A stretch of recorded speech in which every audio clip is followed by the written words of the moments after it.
तो अगर तुम्हारी मर्जी के बिना पत्ता नहीं हिलता तो फिर ये जो दुनिया में इतना अन्याय है, दुनिया में इतनी भूख है, इतनी बीमारी है, इतनी मजबूरी है, इतने बलात्कार हैं, इतने हत्याएं हैं, ये इसके सामने हो रहे हैं। ये चाहे तो रोक सकता है, लेकिन ये होने देता है। और ये मुझसे पूछेगा, इसकी मजाल होगी कि मुझसे पूछेगा कि तुमने क्या किया दुनिया में। मैं पूछूंगा अगर ये निकला कि भाई तुमने क्या किया था।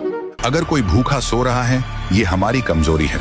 अगर गंजा में लोग मर रहे हैं, ये हमारी कमजोरी है।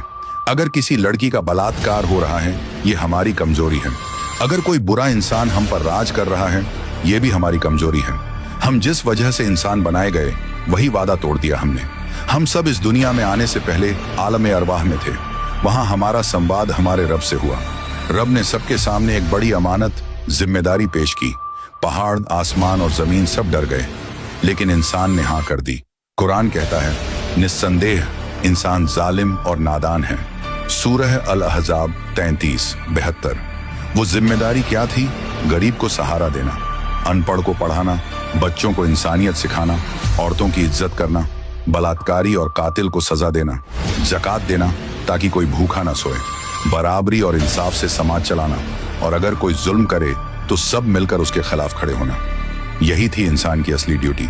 लेकिन इंसान ने वो वादा तोड़ दिया, बलात्कार किया, सत्ता के लिए सरेआम मारकाट किया, अपने अहंकार के लिए दूसरे को छोटा समझा, औरतों को अपने से कमतर समझा, दुनिया का सारा माल अपने लिए इकट्ठा किया, जमीन हड़पने के लिए लोगों को मारा, और जिसने इस दुनिया में तुम्हें भेजा उसे छोड़कर बुतों की पूजा करने लगे।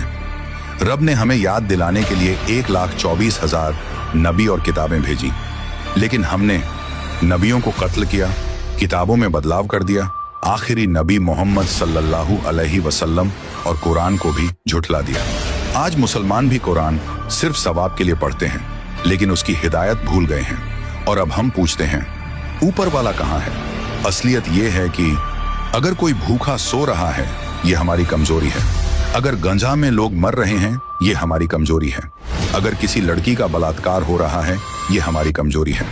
अगर कोई बुरा इंसान हम पर राज कर रहा है, ये भी हमारी कमजोरी है। कुरान कहता है, अल्लाह किसी कौम की हालत तब तक नहीं बदलता जब तक वह खुद अपनी हालत न बदल दे। सूरह अर्रद 13-11।